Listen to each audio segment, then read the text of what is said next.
You're listening to the Bloomberg Sound On podcast. Catch us live weekdays at 1 Eastern on Bloomberg.com, the iHeartRadio app, and the Bloomberg Business app. Or listen on demand wherever you get your podcasts. As we get started here with the Thursday edition of Bloomberg Sound On, I'm Joe Mathieu. Back in Washington, D.C., at least for a moment, we're New Hampshire bound this weekend, and for good reason, as we head for the first in the nation primary, and we'll bring you special coverage from the Granite State. Real doubts today about the so-called momentum behind Nikki Haley that we were talking about just a week ago.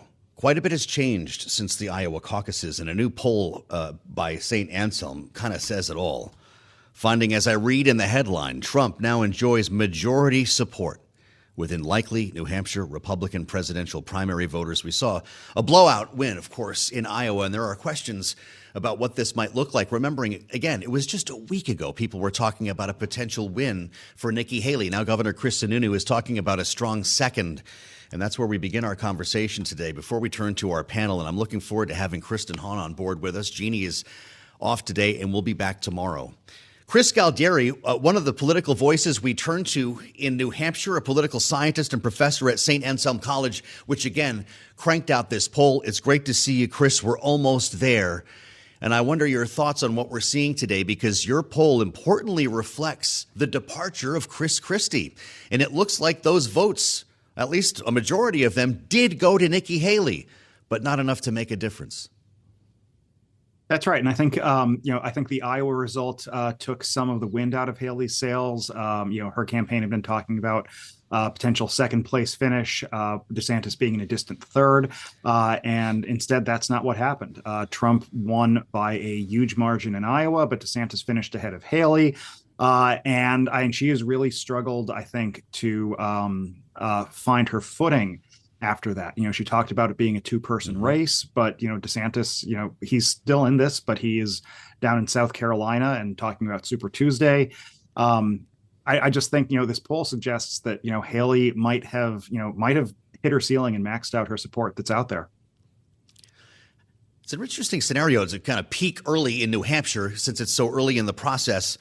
But so people know what we're talking about here. Donald Trump at 52%. That's up 7 points since last week. Up 7. Also up 7 is Nikki Haley. And that would reflect what we saw with the Christie votes moving around. I think you might agree. That's 38%. Yeah. So 52-38. That's a big spread here, Chris. What did you think yesterday when you heard Chris Sununu talk about a strong second? Because we've got to be honest, they were talking about winning this. Yeah, I think, unless it's a strong second, like, remember the 2012 Iowa caucuses where there was like 7 votes between Romney and Santorum. I think anything short of that is going to be a really significant blow to the Haley campaign. To go from talking about winning to talking about a strong second. I mean, you don't want to be the candidate who's talking about a moral victory or placing a really, really robust, strong second, because winning's the name of the game. And, in this sort of sequential primary system, there's not another state in the union that's as tailor-made for Haley to do well as New Hampshire. I mean, if she can't do it here, I struggle looking at the rest of the map to see other states where she's going to pull off an upset. Well, and a lot of folks are saying even if she won New Hampshire, that there might not be a path here. And I realize a lot of things can change overnight when you win New Hampshire. Chris, by talking about moral victories, I'd love to know what it felt like or what groan you might have heard in New Hampshire when Nikki Haley and Ron DeSantis were both on stage in Iowa. DeSantis saying we got our ticket punched in Iowa, even though it was a distant second. And Nikki Haley, who came in third, says now two-person race. Because she won one of 99 counties. That's not exactly the momentum you need to fly into New Hampshire.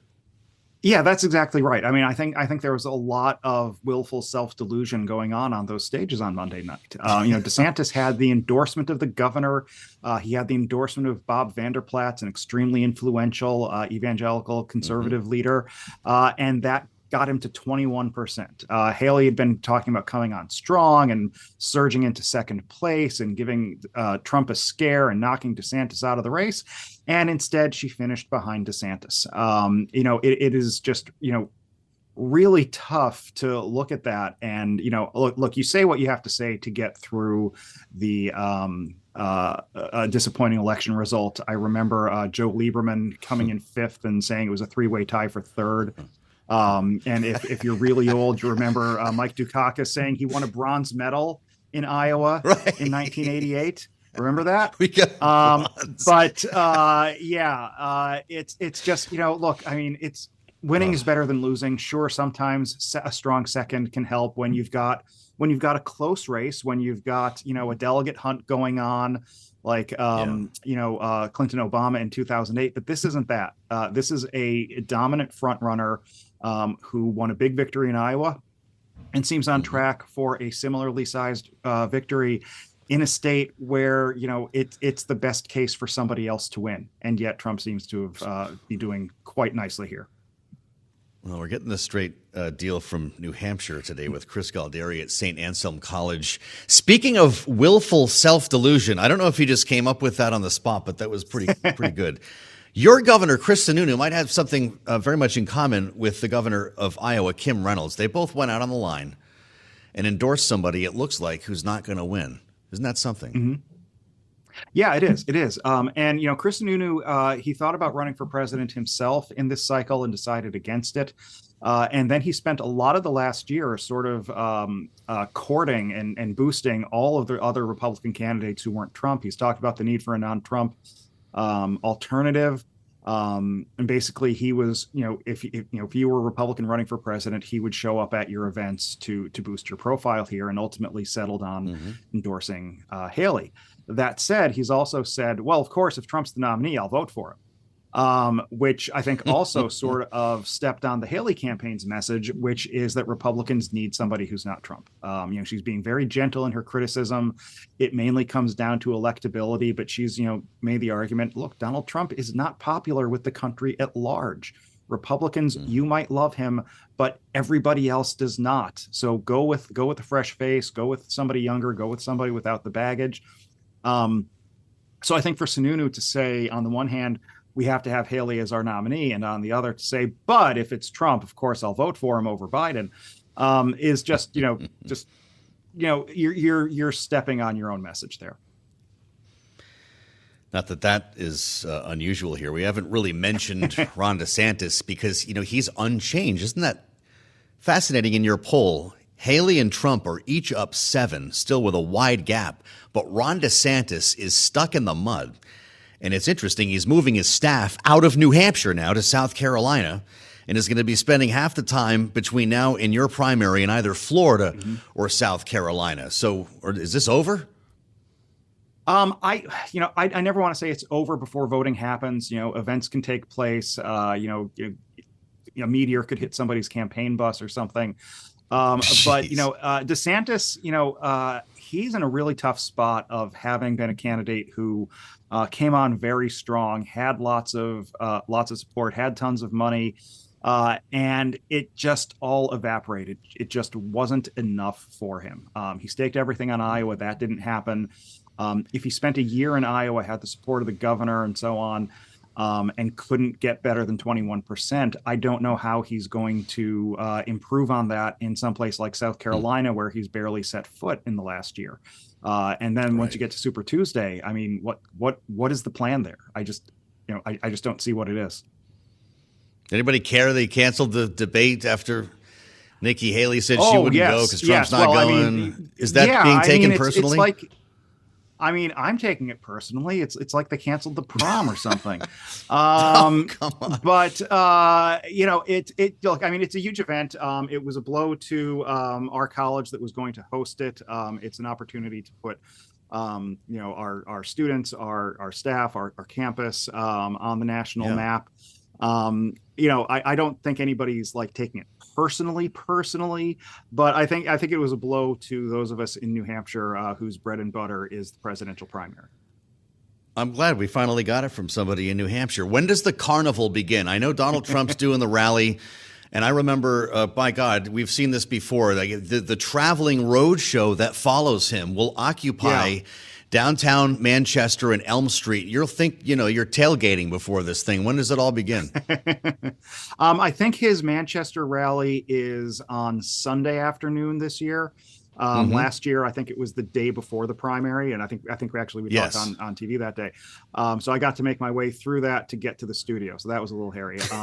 But yeah, he's doing that. He's doing an event here in Concord on Friday night. And what's remarkable about this is he has not done a ton of in-person campaigning here. He's put together a pretty professional campaign organization, but has not done a lot of in-person stuff. And I think he's just really ramping it up. Yeah. It's really clear that his campaign thinks they can put this away. And so they're pulling out all the stops. Sure and do. In contrast, Haley's sort of campaigning in second gear. It's just sort of, she did a couple of events. Strange. Didn't take any questions, didn't talk to many voters. And it's just kind of mystifying from here. Strange take. Does Donald Trump ever spend the night, or does he fly home every time he speaks in New Hampshire? I think he flies home. And of course, this week he's dividing his time between the campaign trail and the courtroom. So that just adds an extra wrinkle to his appearances. That's probably why the rally's on I'll meet Sunday. you Monday.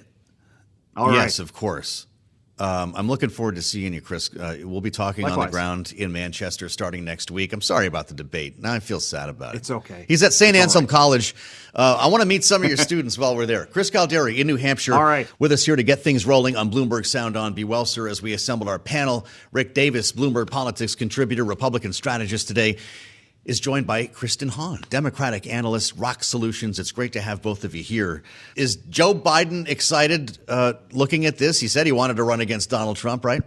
I mean, I think it's going to be tough. I mean, look, Donald Trump, we're having lots of conversations about Nikki Haley and Ron DeSantis. Said those are going to be over soon. But I don't think anybody's saying that, nobody on the president's team thinks this is going to be a landslide, and we're going to have to work hard to remind people who Joe Biden is. Yeah. Is Nikki Haley I'm good to go, Joe. running the right strategy going into New Hampshire, Rick? Look, I thought I thought Chris's point about needing a meteor to even up this score a little bit was probably a good idea. I needed that meteor in a lot of campaigns I ran. But she should be going in overdrive. Forget this second drive. I mean, she should be all out there. I mean, this is what the New Hampshireites love. They love, getting into those town halls and answering the questions and doing 6 of them in one day, plowing through the snow. I'm baffled myself by the second gear. So what's the job for her then this weekend? I mean, I suppose there's some time. Do you bring in the surrogates? Does she have an army like that to put to work in New Hampshire? She's got the governor, and the governor is wildly popular and very active on his own, right? I mean, that's her secret weapon. But she has to prove herself to the New Hampshire voters. They don't take surrogates, they want you. Yeah. They want you, and they want to shake your hand more than once. Kristen, was that a bad move for her to cancel on that debate? I mean, it made sense, I think, because, she tried to spin her, third place finish in Iowa as this is now a 2-person debate.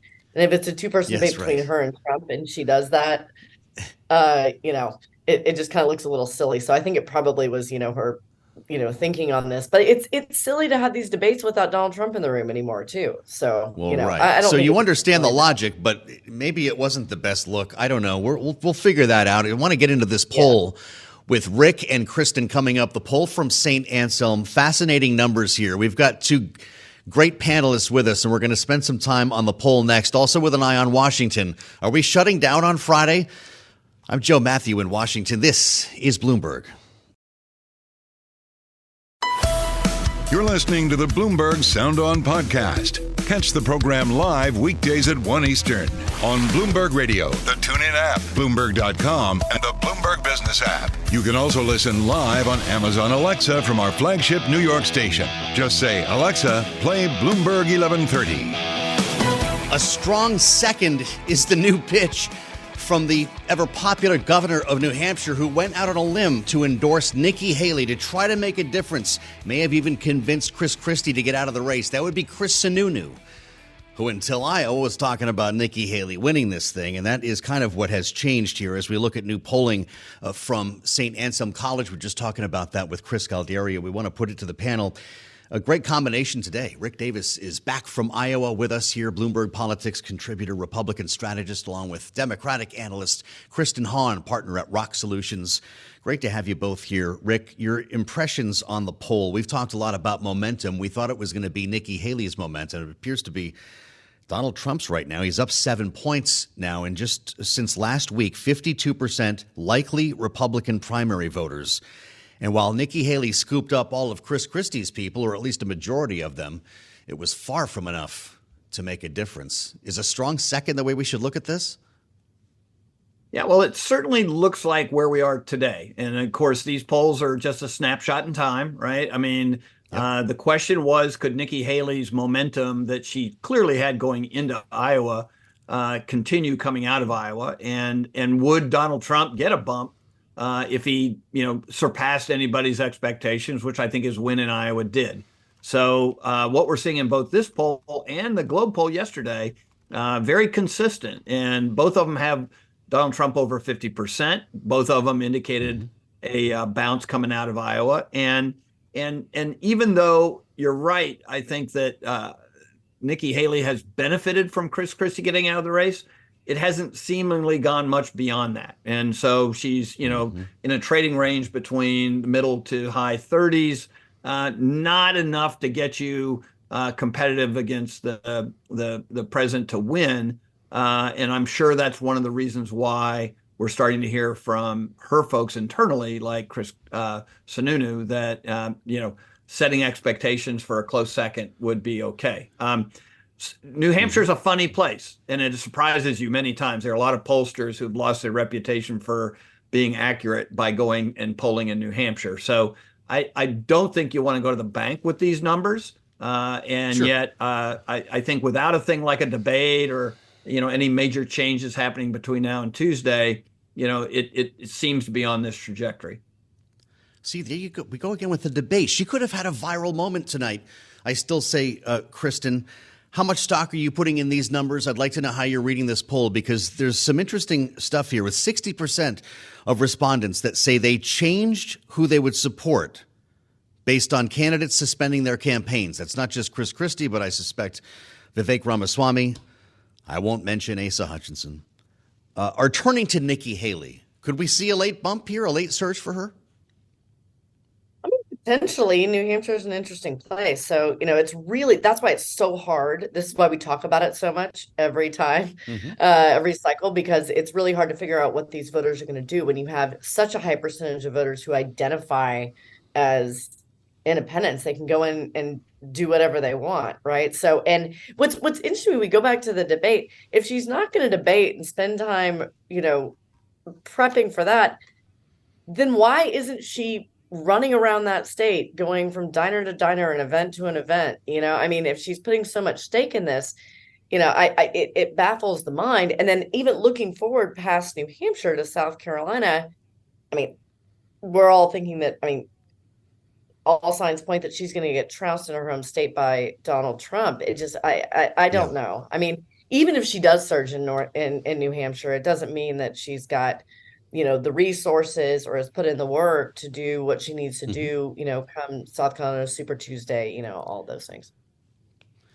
Rick, I want to hear from you on this decision by Ron DeSantis to start moving people out of New Hampshire. Most of the staff is redeployed to South Carolina, almost closing the doors on the state here. And he's going to be sharing time between Florida and South Carolina while Nikki Haley's running around New Hampshire. You've been in campaigns that have made late decisions, changes in strategy in the flow here. What does this mean? Yeah, I think it's just a practical political consideration. First of all, they're doing no good sitting in Iowa. And if you like them, keep them. I moved all of our Iowa team to Florida when I was running the McCain campaign in 2008. Because we had a set group already in place in New Hampshire, obviously. And we had a pretty good team, with people like Mark Sanford and Lindsey Graham in South Carolina. Yep. And we were naked in Florida. So I was like, I gotta use the resources I got, put people in cars and tell them to drive. They were not disappointed to leave Iowa's cold to Florida's warmth. So I didn't have to pay anything extra for that. Have you thought out, by the way, people have no idea how difficult it was for people to get out of Des Moines. I mean, the airplanes weren't working basically because it was so cold. Nothing was working. Rick, you're home safe, right? Well, I think that the DeSantis campaign ought to hope that they actually arrive in South Carolina by primary day as quickly as we were able to get out of there. And so, yeah, there's been a lag effect. But look, I mean, the real question there is, what in the world does he think he's going to do in South Carolina? Now, I'm moving my people, a practical consideration. He's going to spend time there. Okay, I get it. He's at 6% in New Hampshire. He's not going to be competitive, but he's like at 2% in South Carolina. Like, that's a pretty good leap of faith to go there and look people in the eye, voters, and say, "Hey, I can win this thing." Especially when all the elected officials are for somebody else. I mean, I got to tell you, I think that he is trying to pretend that he doesn't see the future because the future is too bleak to actually see. Ron DeSantis is unchanged at 6% in this poll, while the two other candidates each gained 7 points here. Kristen, does this end in South Carolina? Yeah, I mean, I think so. People saw who Ron DeSantis is. I mean, I always said, like, you can listen to people, these candidates, like policy priorities, but if you don't like them, people vote with how they feel and how they feel about the character of the person and who the person is. And he showed himself over and over again, in Iowa, the way he would react to the voters, the way he would react to the press. I just don't see how there's a path forward for him. He's just not likable, and that sounds simple, but it can be as easy as that. It's interesting to me when we consider, Rick, the exceptions that surround Donald Trump, things that other candidates would have to do to be taken seriously. The fact that he's never spent the night there, and he's going to do a couple more rallies in the next few days, as Chris Galdieri mentioned earlier this hour. He's got a matinee on Sunday. He's got something going on Friday in Concord. He drives all the way back to Manchester, flies all the way back to New York on that jet, just so he can sleep in his own bed to go back the next morning. Could any other candidate get away with that? No, and no other candidate would want to get away with that. I mean, frankly, don't you want a good night's sleep and wake up where you're going to have your next event the next day and not spend all that money flying around? But he did this in 2016, and he did it in 2020. So it's a learned behavior. He doesn't like to sleep outside his own bedroom. If I were his campaign manager, I think I'd be pulling my hair out because it just makes absolutely no sense other than your own personal interests.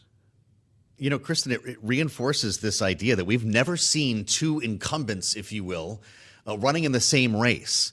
Because that might be normal for a president, right? He's going to take Air Force One back if Joe Biden's doing an event somewhere. But that's going to be both of them. Just consider the cost of securing both of these exercises and transporting these massive groups of people for the general election.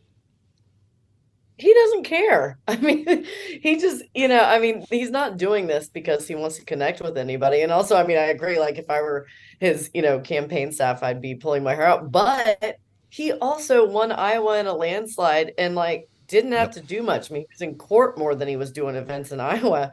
So, I mean, he just defies all, there are no rules when it comes to him. I guess maybe he has no choice on some days, guys, because he always has to go back to court somewhere the next morning, and that's going to be the narrative for the next year. Great conversation with Rick and Kristen. We're going to turn to Capitol Hill and the White House next after the big meeting yesterday. Two big questions. Are we going to avoid a government shutdown on Friday? And was progress actually made on a potential border deal? You're listening to the Bloomberg Sound On podcast. Catch us live weekdays at 1 Eastern on Bloomberg.com, the iHeartRadio app, and the Bloomberg Business app. Or listen on demand wherever you get your podcasts. Welcome to Hour 2 of Bloomberg Sound On, live from Washington. Kailey, I was in New York yesterday, which was part of my John Candy trip home in planes, trains, and automobiles, which then became Escape from New York. Yes, and I was in the same room. I did succeed. I got back at some point last night. I was in the same room as Charlie Pellet. He almost poked me when he was finishing his newscast, and it was great to see everybody up there, including Tim and Carol, who we're going to start seeing a little bit more often and talking with on Monday. We've got actually pretty big news, because when we come back on Monday, this program will start at noon. Mm-hmm. It's going to be 12 to 2 Washington time, and we've got some cool surprises in store for you. And amazingly, we'll try to actually do all of that from New Hampshire, because That's where we'll be. That's where we'll be. Where we are in sports here in Washington is another question, because it's looking like we will avoid a government shutdown. Yes. Normally, we've had countdown clocks on cable news, and people would be holding news conferences, yelling and blaming each other. But everyone's kind of quiet about this. We talked about it a little bit yesterday. They're sliding this thing through today so they can get out of town now before a snowstorm. I guess third time's a charm, Joe. Was a lot of drama to avoid that first potential shutdown on September 30th. Learned behavior, maybe. A lot of drama, November 17th. And now maybe no drama here in January. The first deadline in January, mind you. We're going to do this two-step thing yet again with this current stopgap measure. But this would replace that, right? So the February date, now it's March 1st and March 8th if they pass this. So we don't have to freak out in February. But that's coming, by the way, 2 days. That'll be 2 days. Or the same week as the State of the Union, right? The 8th, and that'd be the Super night Tuesday. after. Oh, my God. I don't know how we're going to do all that. Yep. Super Tuesday, government shutdown, State of the Union, all in the same week. And I'm also pretty sure it's March where President Biden is supposed to deliver his budget for the next fiscal year. And we'll just be sorting out the budget for the fiscal year we've already been in for almost 6 months at that point. Anyway. I'm going to call the boss and get that week off. I think they'll say yes. Mike Dorning is going to come in to talk to us here because Mike's going to be working overtime that week. Of course, Bloomberg politics reporter. Hey, Mike, it's great to see you. I'm wondering your thoughts here since we're not going to shut down. Are we going to get something done on the border? Well, that's what we're hoping. That's what Senator Schumer keeps holding out, optimism that they'll try to work out something soon. And Joe Biden today was asked about it, and he also was saying that he was hopeful on that. But then you have Donald Trump, who is, the front runner for the Republican nomination. His position as the leading Republican just reaffirmed by the Iowa caucuses, throwing cold water on all of this and saying, hey, Republicans in Congress shouldn't agree to this unless they get absolutely everything they want. Yeah, this is a question, Mike, we've been bringing up frequently on this program, to what extent the former president is actually pulling the strings of congressional leadership, especially when the House Speaker, Mike Johnson, admitted in an interview last night that he talks to Trump frequently about the border. Yeah, no, he says he's talking with Trump frequently about a variety of issues. And remember, he was a very loyal Trump follower. He was one of the people who came up with the legal strategy to try to overturn the election. So he's very close with Trump, and a lot of the House Republicans are very closely tied to him. That said, in the past, Johnson has gone along, as he just did again, with keeping the government open and avoiding a shutdown. You have people like Texas Governor Abbott saying, hey, let's do something on the border instead of keeping this open as an issue. So there is some pressure on Republicans to actually do something and not just have a pretend fight all year long for the election campaign. And same thing on the Democratic side. It's not just that the Republicans are holding hostage the Ukraine aid. President Biden has Democratic mayors who are saying, something needs to be done here. And if you look at the public polling, there are a lot of Americans, even Democrats, who want something done on the border. So there's still a reasonable prospect, despite the potential cold water Trump is throwing on things. Boy, well, I don't know if then we should be encouraged that Speaker Mike Johnson has sort of brushed off this request from the Freedom Caucus to tie border to the stopgap that would keep the government open on Friday, and that would guarantee, I suspect, a shutdown for some period of time if they did that. Is he capable of rebuffing Donald Trump if it means doing something for the good of the Congress or the country here, Mike? I think he's capable of rebuffing Donald Trump as long as it's kind of a low-key effort by Trump, like some posts on Truth Social or something like that. And while Trump is focusing on other things. But if Trump makes this something that is front and center and is issuing repeated demands, it'll be hard for him to actually openly break with Trump. So as long as this is just something where Trump is throwing a little bit of cold water on things, I think he is capable of breaking and going his own way and trying to do something. He's clearly made the calculation that he does not want a government shutdown if he can avoid it. Well, he's also clearly made the calculation that he's much better off focusing on the border and immigration than anything else. And in fact, all year long, we've been hearing economy is the number one issue. Well, in the entrance polls for the Iowa caucuses, you saw that immigration is now even a bigger issue for Republicans than the economy. Yeah. That's a really good point. Mike Dorning, Bloomberg Congressional Deputy Editor, thank you so much for joining us. And right on cue, while we've been talking a lot about the House, the Senate now has the votes to pass that stopgap funding bill. And then, of course, we expect it will go right to the House, which will vote on it today. And it's a suspension of the rules, so you need 2/3 of the members of that chamber to pass this. That's actually a really good point. So I won't drive by. I'll go down the other side of the river after work tonight. I will not go by the airport, is what you're saying, because the mass exodus will be jet underway. fumes will be in the air. Well, joining us now for more on this, before we get to the jet fumes, is Bill Hoagland. He is the Senior Vice President at the Bipartisan Policy Center. Bill, always great to have you on the show. It looks like we're going to get another CR, the third we've seen in, less than 6 months. Are you confident this will be the last? No, I'm not confident this will be the last. Thank you for having me. But as you say, the Senate, literally as we speak, has just passed 64 votes. So they will send the continuing resolution on the tiering system, March 1 and March 8, over to the House this evening. And as you've already reported, in concern about a possible snowstorm tomorrow, it's interesting how weather impacts policy. The Senate or the House will probably take it up early this evening and try to pass it under suspension this evening. But this is not the last we've seen of this. So we've still got a ways to go. And getting they've been talking about a year-long CR bill. Well, I just wonder what the options are, because I can't imagine a world in which we figure out how to fund the government for real. Yeah, the problem with the long-term CR is under the Fiscal Responsibility Act, it triggers some sequesters, and the defense people will not like these sequesters that would be coming along with a full year CR. But quite frankly, I'm of them as you are in some ways. I'm beginning to think, hey, we're 6 months or half of the way through the fiscal year. By March, let's just admit that we're finished with fiscal year 24.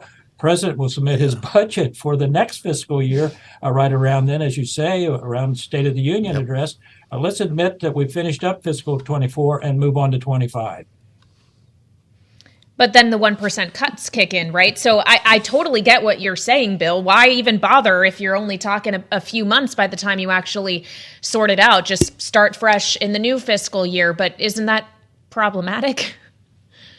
I think it's problematic because people do not want to have those cuts kick in. And yes, I think the Senate's further along than the House, obviously. But one of the big hangups that I now see coming, and this is maybe it's in the weeds a little bit, in the letter that the new speaker put out on when the agreement was reached basically about 12 days ago to set the top line appropriations for 24. He had one particular piece of language in the letter to his colleagues, which he said, and they will fight to include important policy writers in the House bills. At the same time, Mr. Schumer put out a statement saying we will not accept any poison pills. We're going to see a fight over writers in these appropriation bills that could potentially put us into the position, which I said, maybe another continuing resolution or a CR for the end of the year. Unbelievable. So we get this done, presumably. There's something we haven't addressed yet, and that's a potential deal on the border. We're spinning a lot of plates right now for a Congress that can't seem to get out of bed in the morning here, Bill. But that meeting at the White House appeared to be at least not depressing. They came out saying relatively nice things because Speaker Johnson is not going to only adhere to H.R. 2. At one point, he said that was it. The immigration bill that Republicans in the House already passed without a single Democrat. You're a creature of the Senate. How concerned is the House about getting jammed by what's going on next door? And will that deal brokered presumably in the Senate even have a chance in the House? Well, I am a creature of the Senate, and yes, there are times when the Senate takes action without the involvement of the House deliberations. And on this particular set of discussions that have been going on, the House has not been involved. And something as important as the border that affects everybody.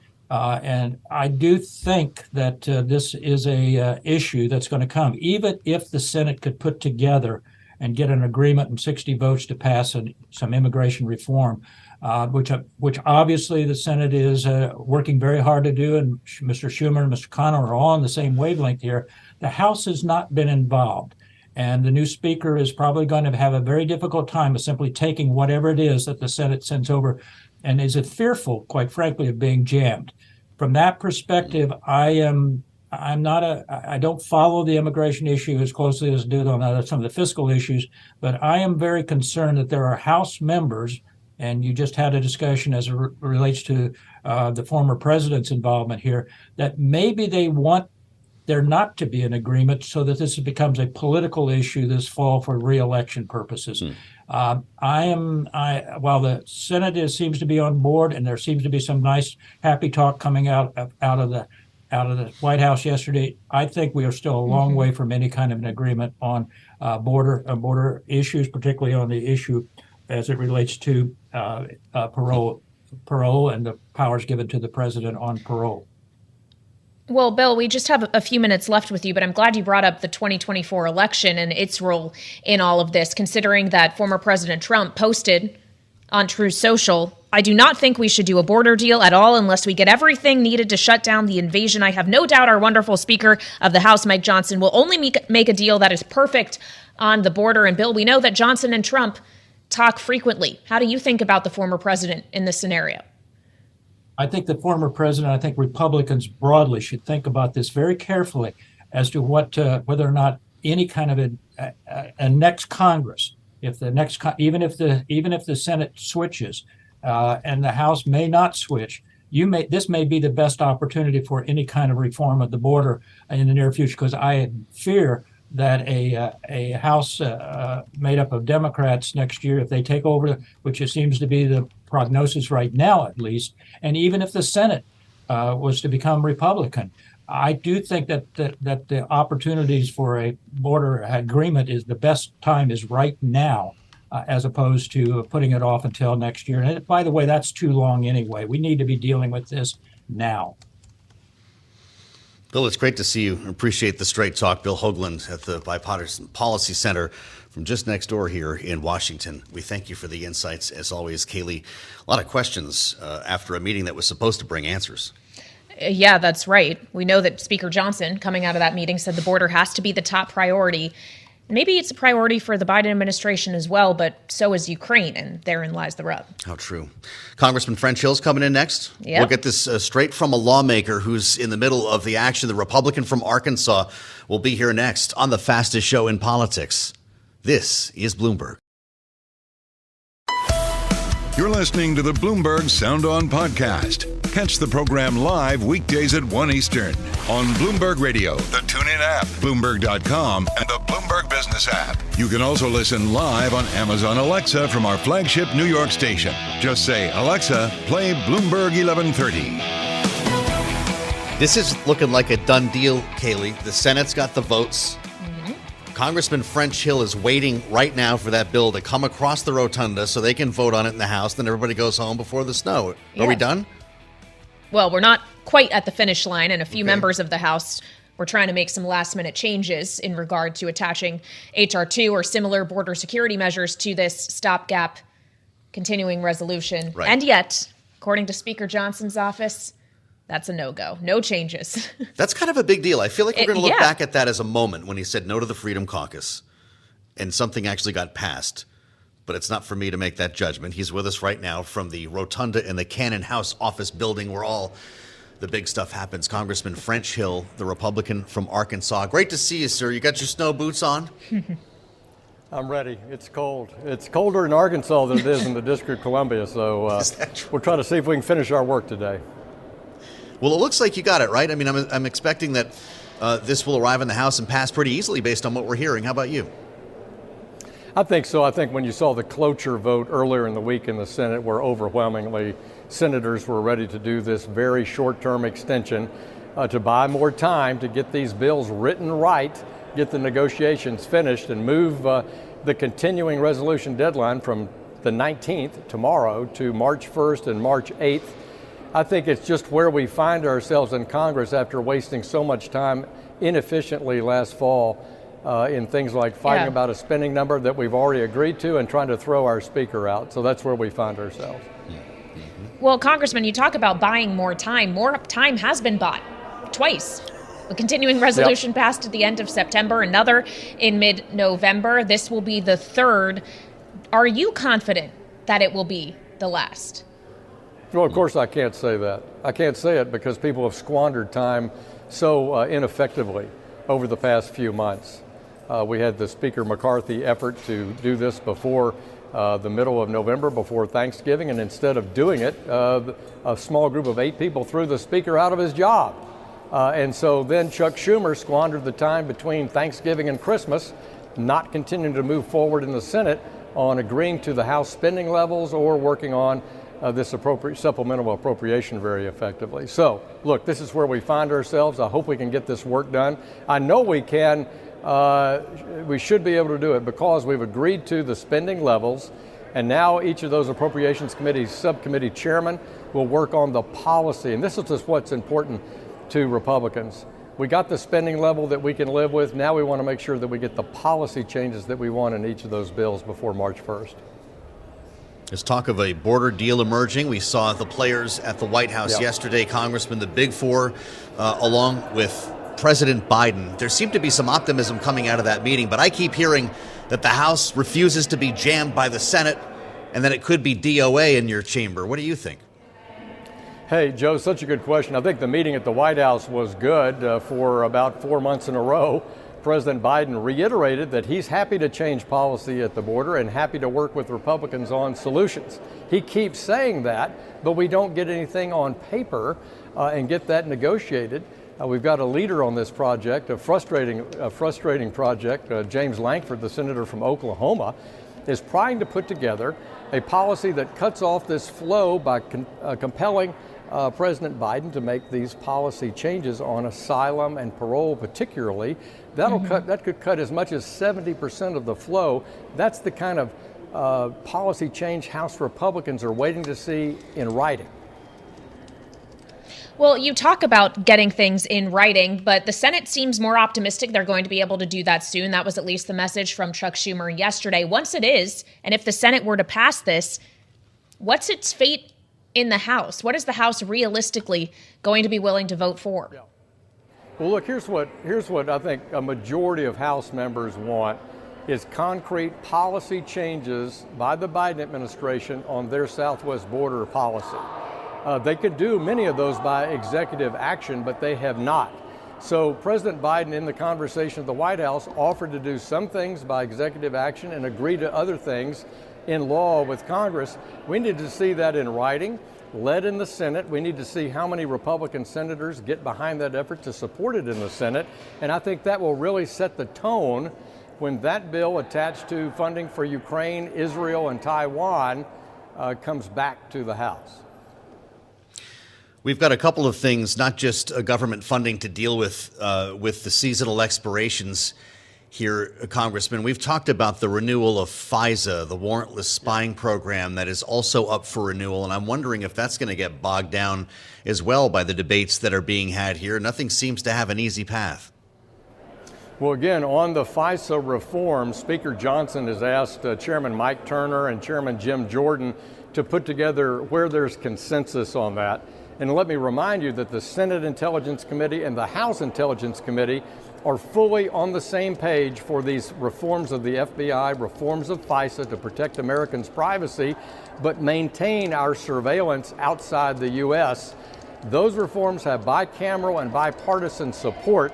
So Speaker Johnson has set a timeline for Chairman Turner and Chairman Jordan to reach that conclusion, and we need to pass that before April 19th. Speaking of things that you'd like to see passed in the House, Congressman, you, of course, sit on the Financial Services Committee. You chaired the subcommittee on digital assets. And last year, you had success in passing 2 bills out of that committee related to cryptocurrencies. My understanding, according to a few reports, Congressman, is you're shopping around some changes to that legislation. Could you detail that for us? Well, we had what we call our Fit for Purpose for the 21st Century Act that set up the regulatory framework that directs the SEC and the CFTC precisely what to do in the regulation and oversight for digital assets. This is good for innovators, good for American companies, good for consumers and investors. We made all the changes that came out of our markup last July. We're now showing that to our colleagues on both sides of the aisle. And I think that bill is prepared to come to the floor when the Speaker and the Majority Leader are ready for it to be considered. The second bill that you referenced, Kailey, is the stable coin legislation. This is how to take a fiat currency, like a dollar, and have a dollar-based stable coin to be used on a blockchain as a payment. That bill also, we've worked with our Democratic colleagues who has bipartisan support. We are trying to make final corrections to that to also get that to the floor. And we're just continuing those consultations. They've been constructive, they've been bipartisan. So I hope we finish that work soon and can get it also to the House floor. All right, and one more regulatory matter to ask you about, as I know you've been vocal about this in past hearings, the capital requirements, the Basel III endgame reform for banking. Yeah. There's been some noise around that coming from the Federal Reserve in recent days. Michelle Bowman talking about how it might need to be changed. Christopher Waller, her colleague, was as well. We're actually going to be speaking with Michael Hsu, the acting director of the OCC, later, Congressman. What would you like to tell him about how this regulation should change? Right. The proposal, at least. This is the Basel endgame that affects capital for large financial institutions. But when you affect large institutions, you affect all 4,000 commercial banks in our country. It has to be pro-American competitiveness, not put us at a disadvantage when we compete abroad. And it has to make sure it doesn't dislocate important business and consumer lending products in our country. Those are the things I would urge the regulators to be very careful about. That's why you've heard concerns from Governor Bowman, Governor Waller, others. And this was the comment period week, came to a conclusion this week.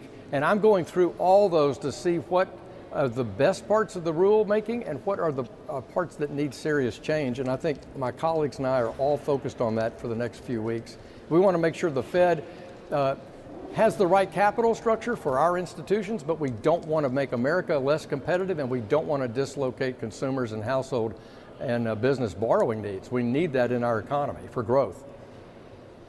Right, Congressman, I want you to know we were channeling you over the weekend in Iowa. It was 20 degrees below zero. There was drifting snow on the. You saw. I can complain all day about it, and I'm going to stop down. But I remember the story that you told us about getting on the road. I think it was your lonely drive to Cedar Rapids. You almost didn't make it to, and we were thinking about, God, if French Hill made it, we can do it too. Worse than that, it was Des Moines to Sioux City over a frozen tundra. So let me tell you, it's cold, but it's the American tradition. I'm glad you now have the medal for making it. Congratulations. I'm not even sure that's true, but I like the idea. Congressman French Hill, we thank you as always. Say hi to your colleagues there in Cannon. Sounds like a busy day. Kailey, he knows because he's been there. Yeah, experienced it. Before he was in Congress, he was working as a surrogate and an organizer in Iowa. That's right. He's been there from the grassroots or the snow roots. I think our cold was colder than his cold, though. It was a record. It was a record. You can't cold compete caucus. with a record. I know. We were there when the record was set, Joe. Kailey, they can never take that from us. Thanks for listening to the Sound On podcast. Make sure to subscribe if you haven't already at Apple, Spotify, and anywhere else you get your podcasts. And you can find us live every weekday from Washington, D.C. at 1 p.m. Eastern Time at Bloomberg.com.